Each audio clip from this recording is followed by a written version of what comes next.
welcome onto the show Debbie Ludford and Councillor Geoff Hil. Debbie Ludford is a local resident whose garden backs onto the Maidenhead golf course, and she helped start the Maidenhead Great Park campaign to protect the local environment.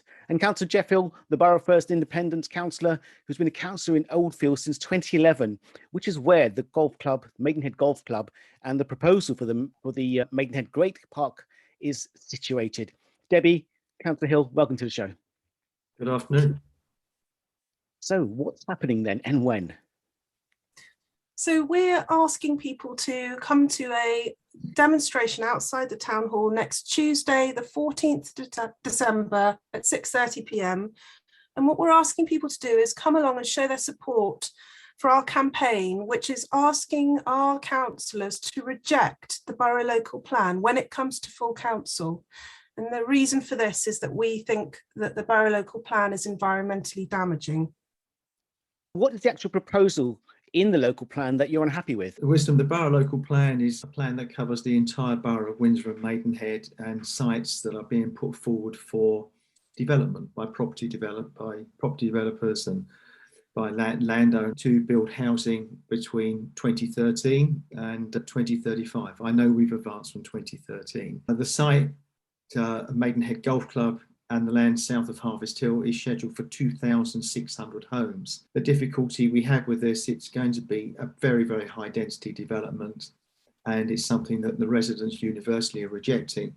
And of course, we're going to be destroying several hundred acres of trees, woodland, grassland, natural habitat, and replacing it with concrete and homes, and also regrettably lots of cars and traffic fumes. And of course, this is going to be very damaging for the area, damaging for people's health, and of course the loss of the last major green lung in Maidenhead. This is the last large space of open land in Maidenhead that people can use for recreation.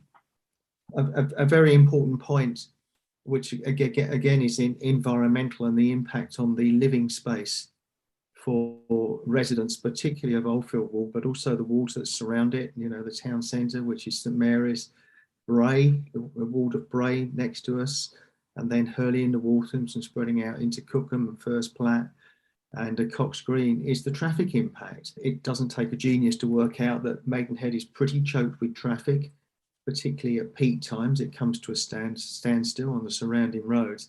We put another 2,600 homes in the centre of Maidenhead. That's going to generate traffic. Conservative, might say one car per home, so that's another 2,600 cars. You might say less than one car per home. If you take 2,000, it's another 2,000 cars going on the local road. I mean, will choke the roads locally and produce so much pollution. And of course, we'll have cut down a huge amount of trees that absorb and soak up the carbon and all the noxious chemicals that come out of cars. They won't all be beautiful, clean electric cars. They're bound to be, you know, diesel and petrol cars. So it will have a terrible negative impact on the roads and the traffic. Thank you. Okay. So we believe that the borough local plan is out of date and not fit for purpose. It's environmentally damaging. It's using out-of-date housing projection figures to justify building on the golf course. It's using 2012 figures when 2018 figures say that we need half the number of homes that our council is saying we need. And it doesn't take into account the effects of the pandemic and the availability of brownfield sites. So it's out of date, and it's going to damage our community.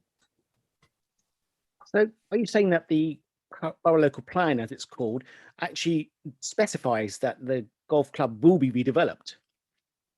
Exactly what it does. There's development proposals coming forward in outline form from Cllr Homes. And Cllr Homes is a major development partner of the Royal Borough, and they are in the frame to develop the golf club site.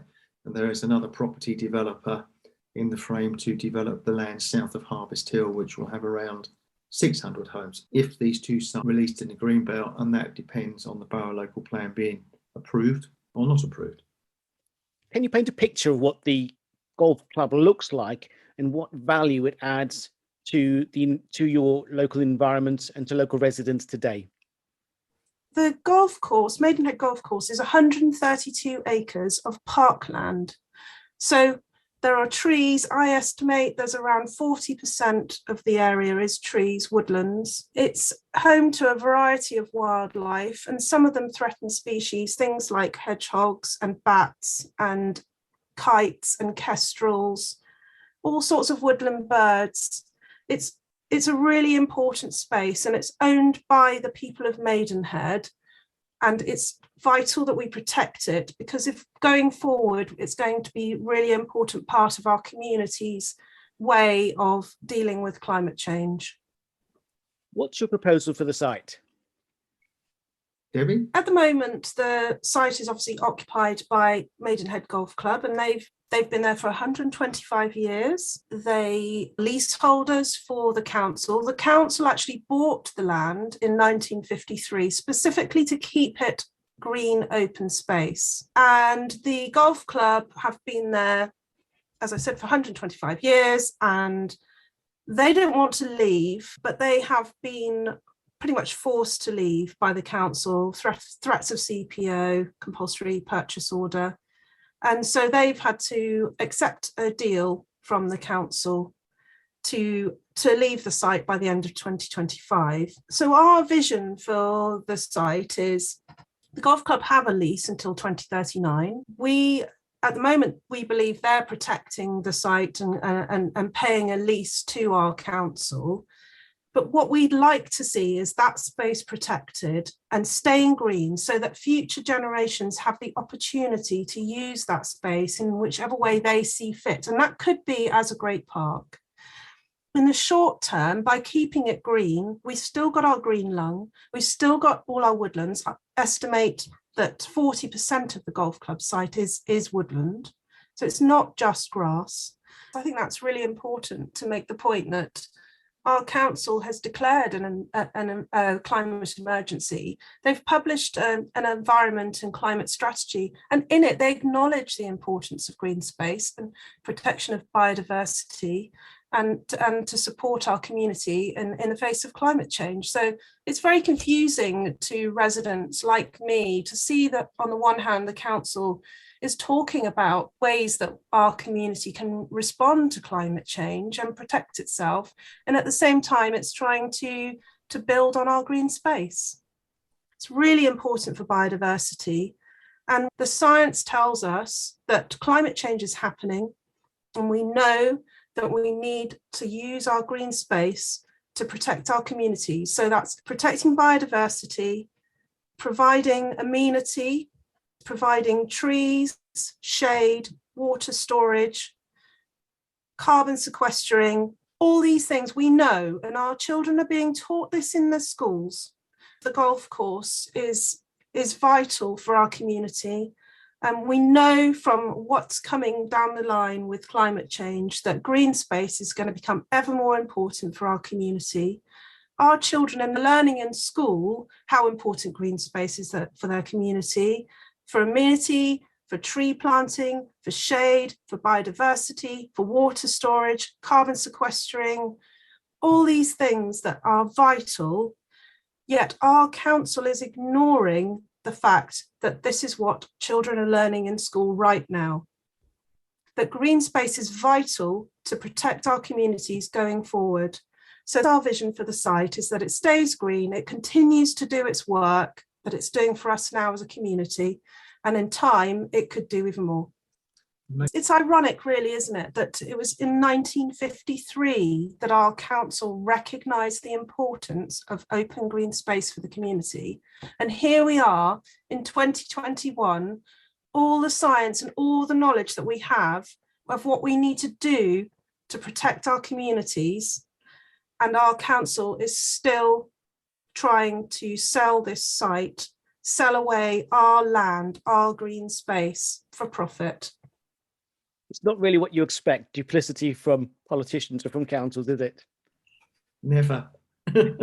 Debbie, what do you want people to do? How can they get involved? So next Tuesday, we're holding a demonstration outside the town hall, 14th of December at 6:30 p.m. And we'd like as many people to come along to our peaceful demonstration to show their support and to ask their councillors to vote against the borough local plan. If you're not able to come along to that, then please write to your local councillor. Please tell them how you feel about your environment and how important it is to save biodiversity and wildlife and green space, and how important it is to you and your community. And you can also write to our MP, Theresa May, to tell her what your thoughts are. Use your democratic voice and engage with this campaign, and let our council know how you feel about this plan. How can people find out more about the campaign and contact you? So we've got a website. It's maidenheadgreatpark.co.uk. We've also got a Facebook group, which is Maidenhead Great Park. And we also are on Instagram, Maidenhead Great Park. So please engage with us in whichever way suits you, and let us know what you think and if you'd like to become more involved. And of course, if you want to contact or email your councillors directly, you can do that by going to the RBWM councillors page on the website and scroll down the page and find your councillor and email them. I'm sure, Geoff, you'll be looking forward to them contacting you as well. I will be delighted to receive their emails. I'm 100% behind this campaign. Debbie, Geoff, thank you very much for joining us. We look forward to hearing more about your campaign next week. Thank you very much, Wisdom.